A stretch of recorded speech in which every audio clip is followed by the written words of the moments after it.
Bruno Le Thor, je suis compositeur, producteur à la radio, à France Musique, d'une émission qui s'appelle Tapage Nocturne depuis de nombreuses années, et puis directeur d'un festival en Belgique, un festival de musique contemporaine.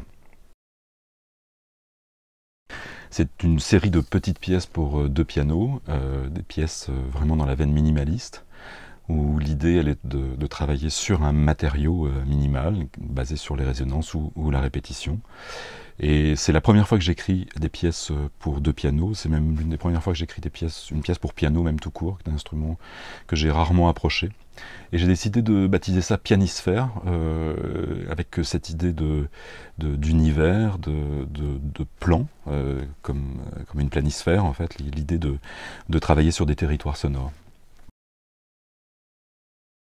Oh, alors là, c'est vaste. Les influences musicales, après avoir fait le conservatoire en classe d'orchestration, je me suis beaucoup intéressé à l'orchestration tout court. C'est-à-dire qu'il a fallu, à un moment donné, vivre de la musique. J'ai fait pas mal d'arrangements multiples pour la variété. Et parallèlement à ça, on était dans la pleine vague jazz rock, j'étais guitariste et j'avais des grandes influences du côté de musiciens comme John McLaughlin ou Miles Davis ou Weather Report, notamment le bassiste Jaco Pastorius. Tout ça, ça me passionnait, donc j'ai monté différents groupes de jazz rock dans les années 80, jusqu'au milieu des années 80, avec des musiciens comme Manu Katché, et ça m'a toujours, c'est une musique qui m'a toujours accompagné. Alors bien entendu, c'est pas la musique que j'écoute aujourd'hui, mais c'est une musique que je trouvais à la fois festive, généreuse, techniquement qui était très développée, puisqu'il y avait quand même un rapport à la virtuosité qui était très fort.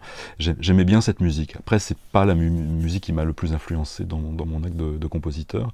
Disons que la période pour moi d'arrangeur et d'orchestrateur m'a amené à nouveau vers la composition, où là, les grandes influences pour moi sont bien entendu, comme beaucoup de gens, hein, c'est pas très original, mais Stravinsky, Steve Reich, Phil Glass sur certaines formes en tout cas, et puis après des compositeurs plus classiques comme Bartók, qui sont des gens qui m'ont beaucoup influencé, et paradoxalement il y a un compositeur que j'adore qui est Brahms.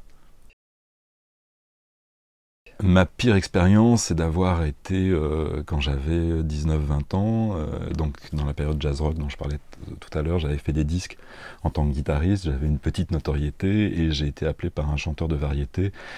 Et j'étais très content parce que c'était beaucoup de travail pour moi, comme arrangeur et comme guitariste, et puis j'ai été viré de l'équipe au bout de quelques jours. Et pourquoi?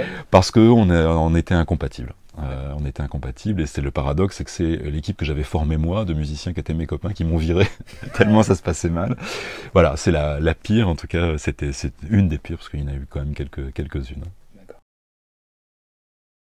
Moi, je conseillerais l'intégrale des Quatuors de Glass par le Quatuor Tana. C'est, je pense, la meilleure version discographique sur le marché qui existe des Quatuors.